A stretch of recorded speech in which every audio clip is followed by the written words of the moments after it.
My name's Billy, and in 2023, I pulled essentially a once-in-a-lifetime Bighorn sheep tag in my home state of Colorado. I was looking into the draw odds statistics, and even though I had 9 points, I realized it could be another 15-20 years before I was to draw a sheep tag and one of the better well-known units with a rifle. And I so happen to also be turning 40 in 2023. I guess looking to challenge myself, I made the decision to put all my chips on the table and apply for an archery only tag in one of the most rugged units in the state. And lo and behold, still with single digit odds, I drew one of 2 tags issued for about 200,000 acres in a unit that included some of the tallest mountains in the state. And the archery season happens to open up August 1st, which boy comes at you fast. So I tried hard to make use of every day leading up to the opener. And I was extremely fortunate to have 3 friends with me on this hunt, friends that I will forever be indebted to, because you quickly learn that sheep hunting is a team sport, especially when you're trying to chase them in the high country with a bow and arrow.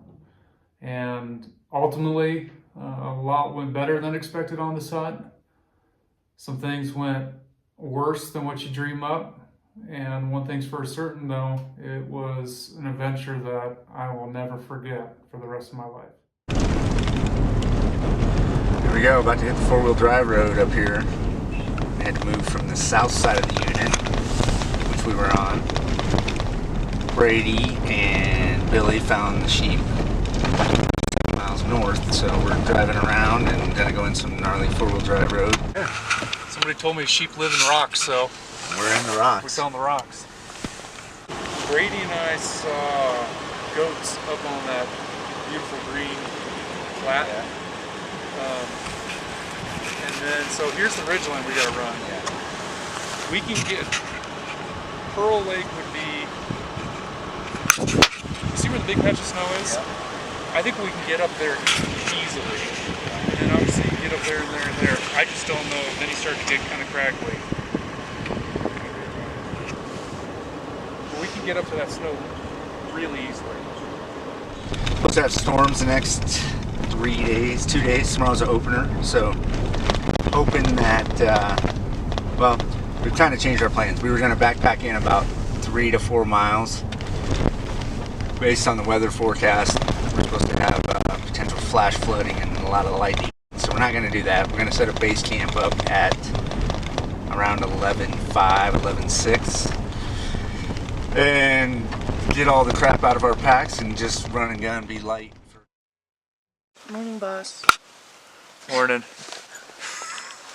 That was a doozy last night. Nothing but a rave light show, 1 in the morning. It went on for hours, didn't it? At least an hour, yeah. Seemed like longer than that. Man, Yeah, we had a lightning storm at, I didn't look at my watch, 1 o'clock. yeah. And it literally looked like fireworks, just. Not to mention the wind and the rain. So we're moving a little slow this morning. Yeah. But it is opening day. Look like I'm ready to go build an igloo. It is opening day. Got my snow pants on and everything, basically. Did you put snow pants on? No, I got rain pants on. Oh. I got gaiters on. Yep. Stars are out this morning. We got clear sky on that side. We got fog on that side. We got a sketchy ass road to drive up. We got it. There's no other way to put it. I guess sometimes ignorance is bliss. I had never seen much of the country I would end up hunting, and as many hunters realize, shit looks a lot different in person sometimes versus the satellite imagery you scan over for hours on end leading up to a hunt. And that was sure the case here.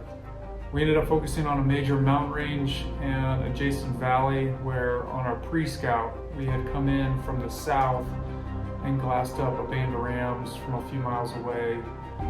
They were moving around a lot and ultimately settling in around 14,000 feet. But those were the only rams we had seen, so we made a commitment to move around to the north and haul camp in there and gain some elevation.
Most days we were up by 6 a.m. with the sunrise and immediately hit the glass. But knowing that there were crevices in this mountain range that we couldn't see, we either try to stay patient and glass all day, or on a few occasions we'd gear up and climb to the rim of the mountain range and glass from a higher vantage point.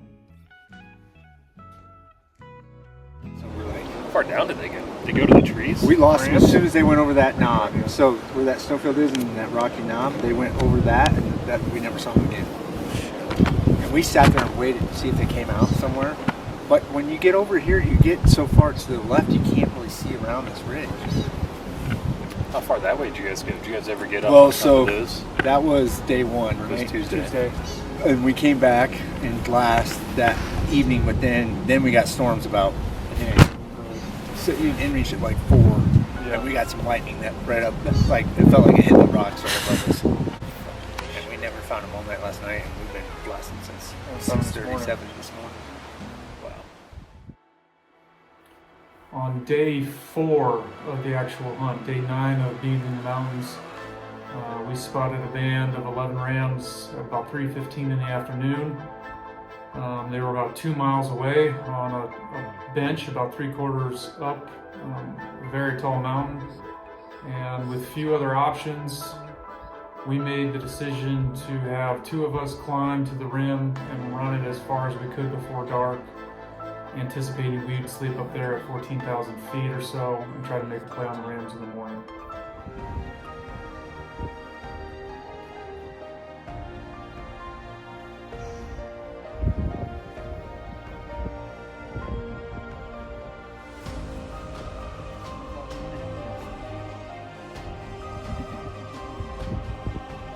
You got a sheep in your back, won't matter. You got a sheep in your back.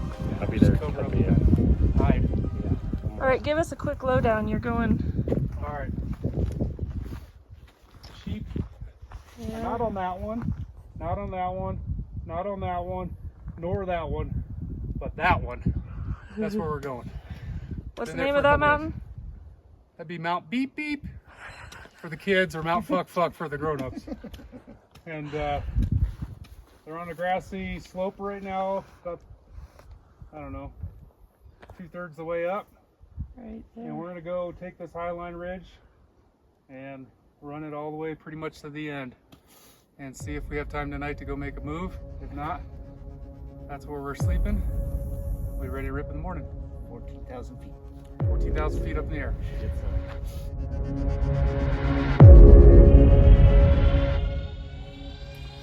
While climbing the ridge, we'd stop every so often to glass the rams and make sure they weren't on the move.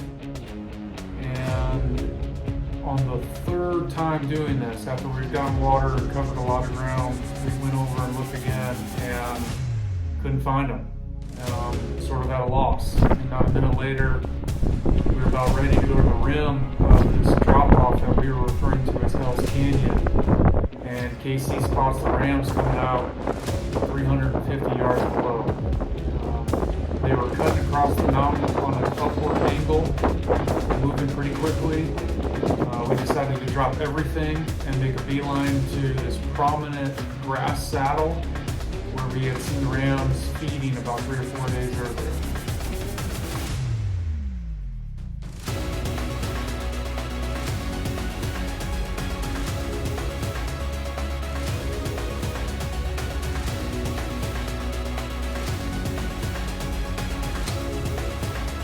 started to drop off the mountain and slowly make my way down, trying to be careful not to spook them, and then finally I spotted the first ram coming out from underneath the cliff dam below me.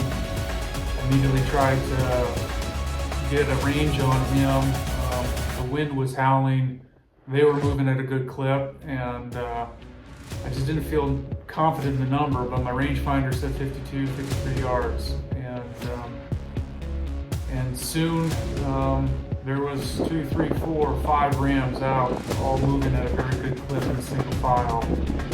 Range the second, the third one again, 52, 53. And at that point, I was waiting for a ram that had a really unique marking on his back, who was one of the biggest rams in the group, if not the biggest. Lo and behold, he was the 11th ram to come out. And when I threw back on him, I settled back in on that ram in the back. And at the last second, you can see pull my face off the string. I realized there was a ram directly behind him, and just knew immediately that I wasn't going to have to shot to take. And quickly looked at the one above him. He had another ram behind him. Went to the third one. He had a ram behind him. I thought I heard hit one. And finally found the ram off to the side with horn past his ears, and settled back in and let it fly. I felt really solid, felt good with the shot, but with the angle that they were at, I watched that arrow fly right behind his shoulder, and the angle came in pretty steep. Too low right there? If anything, just a few inches low, and immediately you could see sort of that there was it came out on the paunch through the other side, and you could see him hurting though. He was bleeding a lot, and ended up finding my arrow, blood 3/4 all the way up, with some paunch on there as well though. So we decided to give him the night and spend the evening in a pile of rocks and get on the track in the morning. He's my fucking ram. Yeah, we're gonna get him. I think we go find a camp. Whatever, he shot one. Dude, this is the hardest damn hunt I've ever been on. Look, we just ran up 2,000 feet. We are now. It's like Kazakhstan or some shit. That's a good. Yeah, I mean, I've never had more thoughts go through my head. And do I shoot the first one? Is that the big one? Is that not the big one? Oh, shit, it looks really big. His body's kind of small. And also the other one's. So it's the next morning. We're going to go look for that sheep here in about a half hour. We got to break down camp. We camped at 13,820 feet, I think. Thankfully it wasn't too cold, so things were good. We got a little garage sale going on here. Tent back behind me, but wish us luck. Hopefully we find him dead.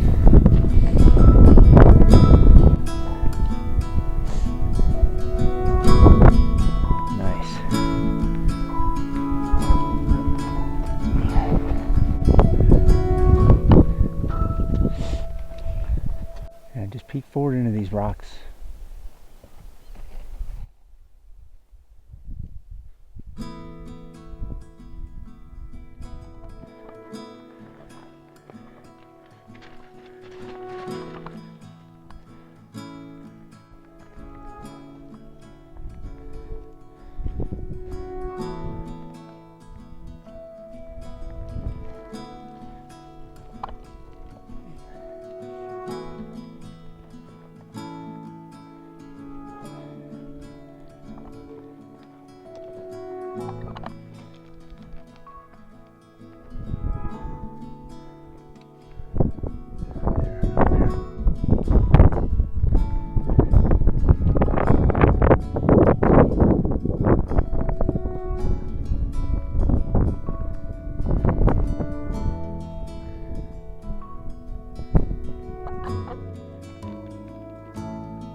Well, after tracking a very solid blood trail, I mean a lot of blood, for more than 9 hours and a mile and a half across some of the nastiest country I've ever been in, the trail went dry, and our hearts sank. It was getting late in the afternoon. We are at the farthest point in the mountain range we had ever been all trip, knowing we were going to have to turn around and get back to camp, probably well after dark, and just knowing there really wasn't anything we could do. The trail went dry, couldn't find any tracks, and yeah, sucked.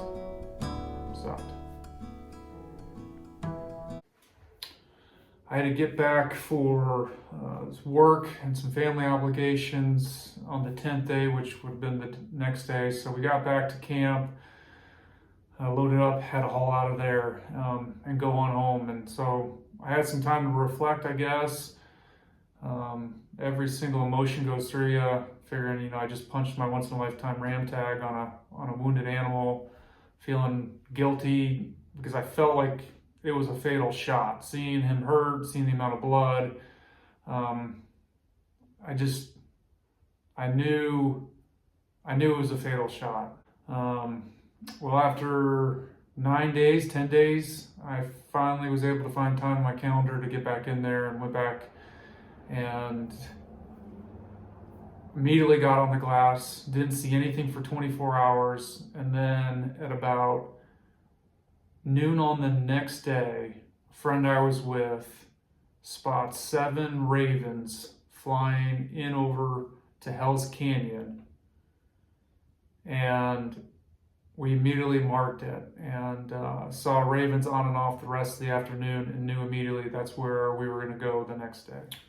We climbed the ridge up over 14,000 feet, got fogged in for a number of hours, and once it parted, we could see where the ravens were landing, but it was a boulder field, and so some were landing behind a rock, some were landing on top of rock, couldn't see any sorts of animal.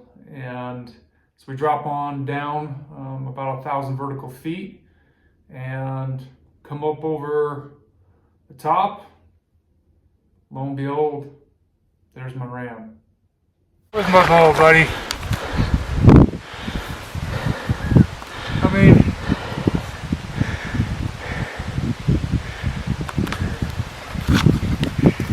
There he is. if people only knew, man, what it took. Look where we are. Hell's Canyon of all places. Oh, I don't know how I'm feeling now.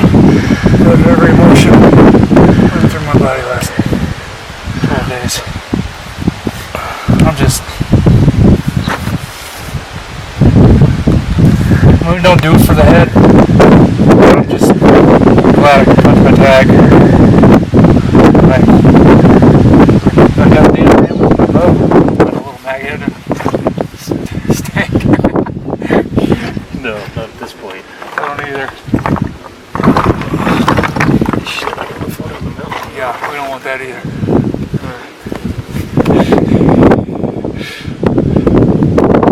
Jeez! Fuckers!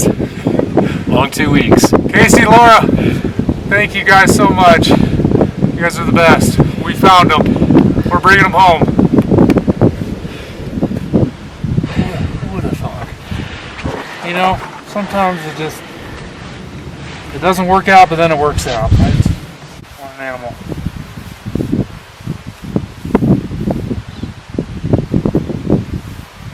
Freaking got one.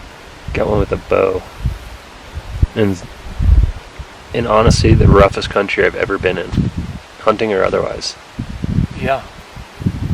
I don't know why you go pleasure hiking around this stuff. It's absolutely... Massively intimidating. And had to come out. We didn't want to drop too much elevation. I mean, we literally were just sliding on our backs rock sliding down 20, 40 feet and looking up at each other and we're like, you still alive? Yep, good. That was horrible. On to the next one.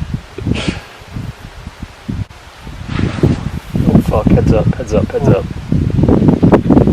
Rock slide. Oh, don't get a bigger rock now. Get out of the way, Billy.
We did it, man. We did it. Oh. Boom. Ah.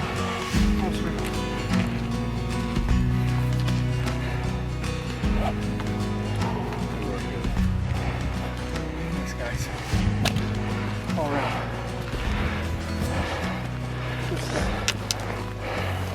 Who would have thunk? Who would have thunk it? You did, the man with the plan.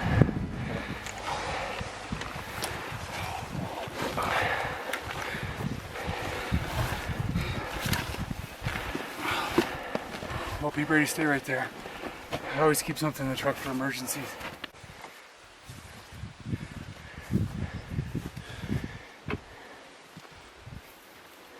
Emergencies like killing a big Archery! Boom! Well, that's a wrap. Over and out.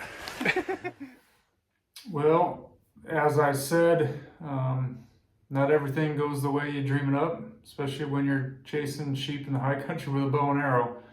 And boy, I was sure reminded of that on this hunt, but still very proud of many of the accomplishments that we had, and it doesn't take away from one hell of an adventure that I'll never forget with some very close friends that made it really, really special. And like I said, doesn't go always to plan, but all you can do is learn from it and be a better hunter for it. And I know I will be.